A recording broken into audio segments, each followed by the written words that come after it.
Welcome to those of you who have already joined us. We are going to go through, this is just a really good program. I've done this several times. It's really informative. I'm glad that you guys are here. I'm going to go through my PowerPoint presentation with you in just a minute. I'm going to share my screen. You are able to ask questions. If you're on the Zoom call, you're able to ask questions in the question and answer box. And if you are on Facebook, please put your questions in the comment section. Know that I cannot see your questions while I'm sharing my screen. So that is one reason why I'm going to wait until the end to take questions. But another reason is the question might be answered as I go forward through the process. So if that's the case and I have sufficiently answered your question, just make note of that. And I will do my best to address all of the questions that we have once we get towards the end. So I'm very excited. Nice to meet you. My name is Melissa Berube. I am the broker of White Diamond Realty, which is a residential real estate firm here in Morgantown, West Virginia. This presentation is going to be focused, as far as the statistics go, on Monongalia County. That being said, the general information is very broad based. So if we have anybody here who is outside of Monongalia County or even outside the state of West Virginia, it's still going to be really good information for you to take. On there is our contact information. If you have any questions afterwards or anything like that, please feel free to take a note of our phone number and our information website there. Information email there, info@whitediamondrealty.net. So why don't we get this party started, shall we? Let me share my screen. And this is something that I have not done before. So, except in my very feeble practice sessions. So, if I mess up, please be kind and gentle. I'm just doing what I can. So, all right. So, is it a good time to buy a home? How to make an educated decision? I'm assuming that most of the folks on here are either first-time home buyers or haven't bought anything in a long time. Maybe you owned a home in the past and now you've been renting for a while, or you're renting currently and wondering if that's the best use of your money. And that's what a lot of this this program is going to go through. Basically, pros and cons, not so much what the process is, but the kind of the preliminary and moving forward. Some of the questions that you may have as the process, which is great, I will be happy to answer those, but do keep in mind that 1 week from today, next Wednesday, the 16th, is that the 16th? No, excuse me, next Monday, the 9th at 6:30, same station, same time. I will be doing a second webinar that will be the step-by-step process. And I'll go into a lot more detail as far as lending and inspections and stuff like that. And I'll have some guest speakers with me, so you won't just be listening to me. But for today, we're going to talk about, let's just make that decision first, shall we? So there are pros and cons to everything. Whether you're buying a car or whether you're deciding which restaurant to go eat at, there's pros and cons to everything. So let's go through some of the cons first. Not everything is roses, right? So the first con I have on here is responsibility. I find that is one of the biggest concerns that people have. It's really nice when you're living in a house and let's say your hot water heater goes out. All you have to do is pick up the phone, call your landlord, and they come out and arrange to have your hot water fixed. So that's probably one of the biggest concerns that people have as far as the responsibility of taking care of their house. Maybe you don't have to mow your lawn. Maybe you don't have to, take care of your landscaping. So the responsibility is a big one. The second biggest one is upfront expense. People are really concerned about how much money they have to have out of pocket to buy a house, with the down payment and the closing costs for the loan. And it is true that a lot of times you do have an upfront expense, but if you think about it, you also have an upfront expense with renting. You have to come up with your first month's rent. You have to come up with your security deposit, which is usually equal to your first month's rent. If you have a pet, you're going to pay an extra pet deposit. Some landlords even require that you pay the last month's rent. So there is sometimes upfront expenses. However, and we'll get into more detail in the next webinar next week, there are loan programs available that is 100% financing. There's West Virginia Housing Fund. There's the USDA loan. If you're a veteran, VA loans are 0% down. So there are ways to lessen that down payment, even if it's just 3.5%, which can sometimes be a gift. And you can also negotiate in the contract that the seller help cover some or all of your closing costs. So I have had several closings that not only did my buyers not have to bring anything to the table to close, but they got money back at closing. So that's not always the case, but it definitely can be. So keep that in mind. Repairs, we talked about that a little bit already. So responsibility is not just upkeep, but repairs. And that's something that people are kind of worried about. You can, however, get a home warranty for a house. So at least in the first year, something catastrophic happens, you have some coverage there. And then maintenance. You're the one that's going to have to mow the lawn. You're the one that's going to have to patch the roof and all that good stuff. So those are most of the cons as far as home ownership. So let's pop over to the pros, shall we? So my first and most favorite pro of owning a home is it's a stable investment. The venerable Warren Buffett, who is well known as the guru of finances in the country, states, along with many other economists and financial gurus in the country, that the number one best step and first step and most important step in wealth building is owning your own home. It is the real estate market does a little bit of up and down, and we'll go through that here shortly. But as a general rule, it's a big wheel that just keeps turning, and you're holding on to your real estate investment for a long term. And overall, it is a very stable investment and a very important step in wealth building as you start adulthood. Freedom, it's your house. You can plant a tree in the middle of the yard if you want to. If you want to paint cow spots in your kitchen, by all means, paint cow spots in your kitchen. You have the freedom to do what you want in your house when it's yours. This is another big one, and it kind of taps back into wealth building. It improves your credit. 30% of your credit score with FICA is weighted on your mortgage payment. So if you have a mortgage and you're paying your mortgage on time every month, that is a huge boost to your credit. It is a very, very important part in building your credit. We all know how important credit is in life, no matter where you are in life, whether you're applying for a job or a credit card or a car payment, like having a good credit score is extremely important. More wealth building here, people. If you haven't caught up with the theme, tax breaks. Did you know that there are several tax breaks that are available to homeowners? The biggest one is what's called the mortgage interest deduction. So that means that the interest that you pay in a mortgage, and when you are first get a mortgage, a 30-year fixed mortgage, the interest is paid up front, basically. So a majority of the payment that you make in the first part of your 30-year loan is interest, because the bank wants you to pay that interest down before you start paying down on your principal. And we'll get into that too. And that is 100% deduction from your income on your taxes. Now, a lot of that depends on, I'm not going to say exactly how much that is. You're going to need to talk with your tax accountant, but that is a huge deduction on your income taxes. So you will either pay less at the end of the year in taxes or get back more on your tax return. The other direct deduction on your tax return is the real estate property taxes. So the real estate property taxes that you typically pay within your payment is also a deduction.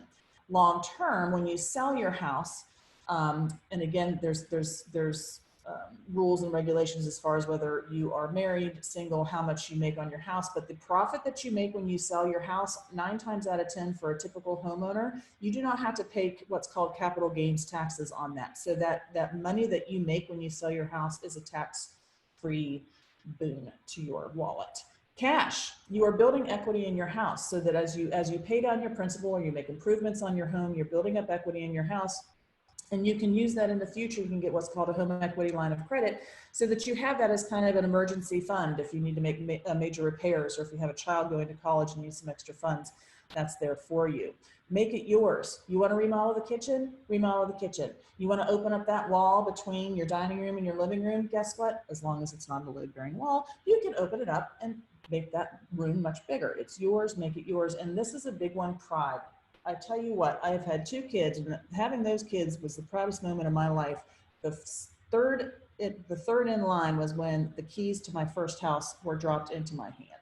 There is nothing like pulling up into a driveway, looking at a home that's yours, and you want to take care of it. You want to improve it. It's an amazing feeling to be a homeowner. You got to trust me on that one. All right, so let's move on. So I talked a little bit about payments and such like that. So let's go into mortgage rates some. Now, I'll tell you, I bought my first house in 1997. And when 1997, I looked it up, the average interest rate for a mortgage, for a Fannie Mae Freddie Mac mortgage, was 7.49%, which is pretty good. When I went to buy my second house in the early 2000s, the interest rates were starting to drop. It was, you know, the market was changing, and we went to a mortgage lender, and we didn't want to, what we call, lock in our rate yet. We wanted to wait a little while because we were building. But my husband at the time said, you know, as soon as those rates get to 6%, you can lock them in. And that mortgage person laughed at him and said, pigs will fly the day that mortgage rates go below 6%. Well, here is a moral, ladies and gents. Never say never, because these are the mortgage rates over the last 10 years. So I pulled up July's, and so these mortgage rates that you see are the national averages in the month of July in their given years. 10 years ago it was 4.53%. So you can say, when people keep saying our mortgage rates are at historic lows, our mortgage rates are at historic lows, I tell you, our mortgage rates are at historic lows. And what this means to you, why you want to pay attention to this, and why you, if you have been considering for any amount of time and are really on the fence, this might push you off of it. So you'll notice in 2011, the mortgage rates, average mortgage rates were 4.53%. Now they're 3.02%. So back in 2011, basically every $1,000 you borrowed cost you $5 at that rate. Now at the 3.02% rate, every $1,000 you borrow costs you $4. So if you were looking at apples to apples in payment, your payment 10 years ago versus your payment now will buy you about $20,000 more house. Now, does this mean this is the rate that you're going to get? No, it does not. A lot of things go into rates. It depends on your credit history. It depends on your credit score. It depends on what kind of program you're getting, insurance premium, all kinds of things go into here to get a really true picture of what you can qualify for and what, you know, your rate would be and your payment would be. You need to talk with the mortgage lender. Again, that will be in webinar 2 next Wednesday at 6:30. But that is the difference a 1.5 points makes. $20,000 more in buying power. So even if you were thinking about it last year, I would talk with your banker again, see where you lie with your interest rate, because you may afford considerably more house this year based on last year, simply because the rates are lower. So we've talked about rates, we've talked about pros and cons. Let's talk numbers, shall we? Changing tides, average sales prices. Now, these are for Monongalia County. Let's go to 2015. 2015, the average single family home was $262,650. That's a 6.6% increase over 2014. Fast forward to 16, went up another 5.2%. You guys can read, so I'm not going to read you these, numbers back and forth. 2017 was a little flat. It went up, but it was less than 1%, so no big deal. 2018 went up again. In 2019, last year, the average single family home was $297,687. That was 2.5% higher than the previous year. Now, please keep in mind, don't let these numbers scare you. I know this is really high and that's a really big ticket price, but it's okay. Just bear with me. These are for single family detached homes. So that means they're just your regular freestanding homes in Monongalia County. If you are outside of Monongalia County, this is going to be different. Also keep in mind that the average attached home in Monongalia County, so townhouses and condos, in 2019 was $194,747. So that is far more affordable. That's why you see so many townhomes in Morgantown. Young professionals, first-time home buyers, sometimes it's hard for them to be able to afford to get into a single family detached. So they'll start in a townhouse or a condo, build that equity, and move forward. Year to date is another one that I wanted to mention. Year to date, so from January 1 of 2020 to now, the average sold price for a single family detached house is $320,079, and the average attached sold price is $192,016. So we are on our way to having another good year of appreciation, but we won't know that. I won't do those calculations until after the first of the year. So, did you say wealth building, Melissa? Why, yes, I did. And the reason why I put those little percentages there is to show the investment aspect of buying a home. So if you take a look at those 5 years, if you average the appreciation rate over those 5 years, you're looking at 3.84% per year of owning a home. So this means that, you know, with historic numbers that you can bank salt on, it is projected over the next 5 years, on average, your property could just naturally appreciate in value 3.84% per year. So that's almost what, 15, almost 20% in the next 20 years. So, and then to put some perspective to that, because that's just for single family detached homes, if the attached homes, the average appreciation rate over the past 5 years was 2.26%. So attached has a slightly lower appreciation rate, but still a very healthy one. And then if you combine that, those averages, then it's 3.05%. But what is that ripple effect? Well, let's do this. So let's say you decide to buy a single family home. Again, don't worry about this price. This is just for demonstration purchases at the average sales price of 2019, $297,687. If you just make your mortgage payments on time and don't do anything to it, it's going to naturally appreciate the following year up to a little over 309. Then next year it's going to go up to 320, and then the fourth year it's going to go up to 333, and then the fifth year it's going to go up to 346. So just by living in your house, making your mortgage payments on time, going on with your day-to-day life, not doing anything special, you will potentially make $48,426 just in natural appreciation equity growth in 5 years. That is amazing. And this is why Mr. Buffett, Warren, not Jimmy, not the parrot guy, the money guy, says the key to wealth building is buying a home. But what does that mean? We're looking at all of these big numbers.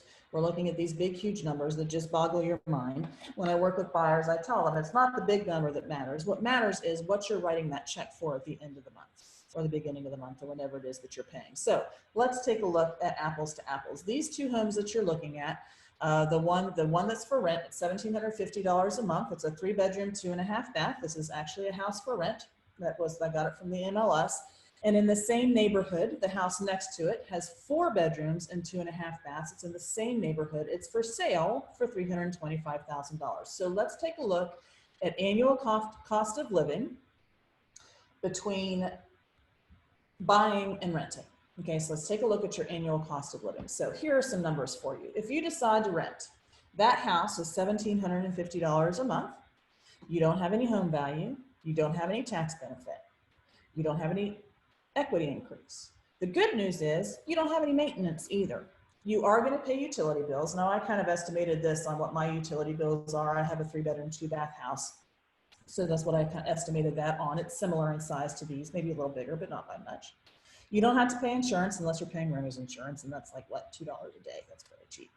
You don't have to pay property taxes. So your total annual payments for your housing payments is $21,000, but your total cost of living, because of these utilities that we're estimating, is $25,260. Let's take a look at the next one. So if you're buying that $325,000, so this monthly mortgage payment I calculated based on a conventional 5% down. Actually, I think I calculated it on the full 100%. Now this is estimated because it doesn't include mortgage insurance premium or something like that. But actually the payment is less for the $325,000 home you can own than the $1,750 home that you rent. So the payment is, and this is a principal mortgage, principal, interest, taxes, and insurance payment. So this is your entire payment, not just principal and interest. $1,673.72. Your home value is $325. Your tax deduction, where I got this tax deduction from is, and this is, if you remember, I said that your mortgage payments are front loaded with with interest. So what this tax deduction is, I estimated property taxes at $2,400 a month to come up with this payment. I estimated property taxes at $2,400, which is a little high, and insurance at $1,200 to come up with that mortgage payment. So that is the $2,400 in property tax deduction in property taxes that is deductible, and $9,721.92 in interest that is tax deductible. So you have a $12,121.92 tax deduction there. Your equity increase based on that 3.8 something % that we just talked about is $12,480. Your hot water heater went out, gosh darn it, you had to go to Lowe's, pay a plumber, have another one put in, cost you $1,600. Same utility bills because it's about the same size house. Your insurance is included in the payment. Your property taxes are included in the payments. So your total payments annually are a little less, $20,084.64. However, your total cost of living, because of that dag-nabbit hot water heater, is a little higher, $685 higher than your monthly rent at $25,944.64. But if you take that equity adjustment, you actually saved almost $11,800 in cost of living, because you are building your wealth by not paying somebody else's mortgage. You're building your wealth by paying your own mortgage. So that is my presentation. I hope it all made sense. I hope I didn't go too fast. And now is the time for me to take questions. So I don't see any questions in my questions and answers on my Zoom. Let me take a look at my live here, and I don't have any here. Would you guys like to ask any questions? I am all ears. All right, so somebody's asking, in the cost of living slide, why is the equity adjustment different than the equity increase? I think because I calculated it wrong, and I realized it as soon as I said it. So that is a little bit wrong. The equity adjustment, that is from, I always update my numbers. And so that must have been an older one. So please take the first equity adjustment as far as the other one. My bad, sorry about that. I should have caught it. Next question, how far in advance should we apply for a loan? That is an excellent question. I would say as soon as you have decided that you want to move forward, that is the time to start talking with the lender. You really want to know what it is.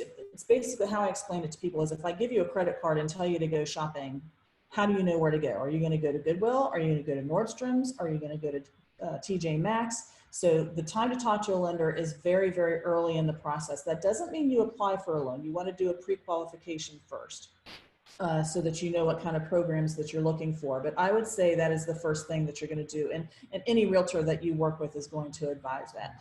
You really want to know what your monthly payment is and what kind of big price tag you're approved for. Now, that being said, when you talk with the lender, I always recommend, and we'll go into this more next week, but when you talk with the lender, I always recommend that you tell them how much you want to pay monthly.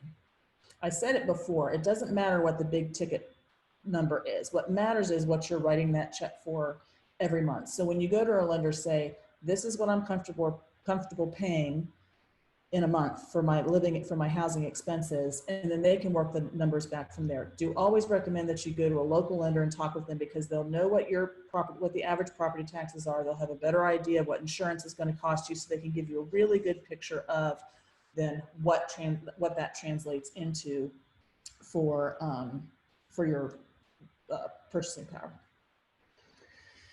So next question, I've heard that you should plan on living in your house for at least 5 years to get a good rate of return before selling it. Is this true? Yes and no. Actually, the average that people stay in houses is 5 to 7 years. 5 years, yes, that gives you a really good basis of paying down your principal and building your equity through appreciation. This is going to vary a little bit based on area. So keep that in mind. Every area has a different appreciation rate. Every market is different. That being said, as long as you hold on to it for at least 2 years, the exemption from capital gains taxes that I talked about earlier, as far as being taxed on the money that you make when you sell the house, comes into play. So you have to own the house as your principal residence for at least 2 years to be exempt from capital gains. So there's a lot of transition here in Morgantown where people come in and out. They're going to be here for a residency program or for a graduate program for more than, for just like 2 to 4 years.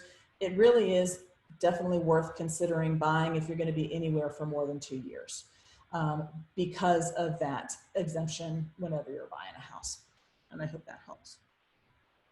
Let me go back to my Facebook and see if I have anybody there.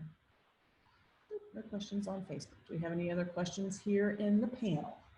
Those are really good questions, by the way. And like I said, I am recording this so I can pass this on. And if you come up with questions when you're done, feel free to either call the phone number that you see there, or email to the info@whitediamondrealty.net, and I can get those other questions answered. Plus, we're doing another webinar next Wednesday, the 9th at 6:30. That one is step-by-step in the home process to crossing the threshold of your new home. This is good for both folks who are, who currently own, maybe they're going through it again and they haven't done it for a while. Also, if they're selling and moving out of the area, you still want to know what the process is, because what the buyer is going through, the seller is going through. But that'll be a little bit more detail as far as, from house hunting to going under contract to having inspections done, etc. I've got one more question. I still don't feel clear on what equity is, what the process and benefits of building equity are. Can you speak more to that? Yes, I absolutely can. So the definition of equity is the difference in what your home is worth and what you owe on your house. So when I say that you're building equity, let's say you pay $100,000 for your house, and you sell it 5 years later and it's worth $120,000. You have $20,000 in equity.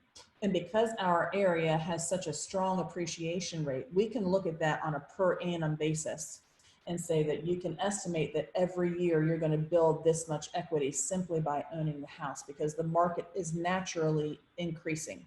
The market is naturally going up in value. So as other houses sell for higher value, therefore the value in your house goes up.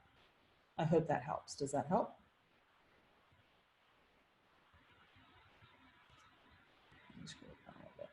Oh, I have more questions. Okay, yes, that helps. Okay, great. One more question, another question. What are some programs that help with down payment? There are several programs. There's the West Virginia Housing Fund that can help with down payment. The FHA loan program is only a 3.5% down payment, so it's a very low down payment, and that can be a gift. So in other words, a family member or a friend can gift that to you.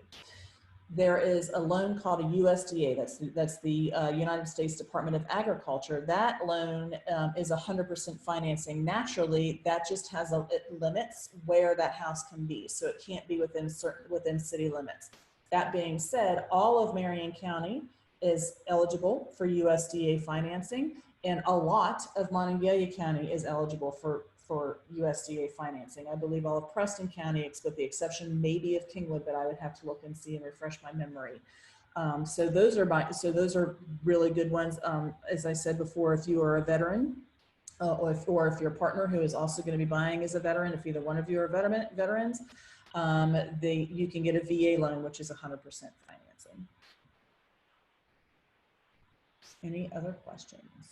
Good questions, guys. I'm so excited. This was really fun. I hope I didn't go too fast.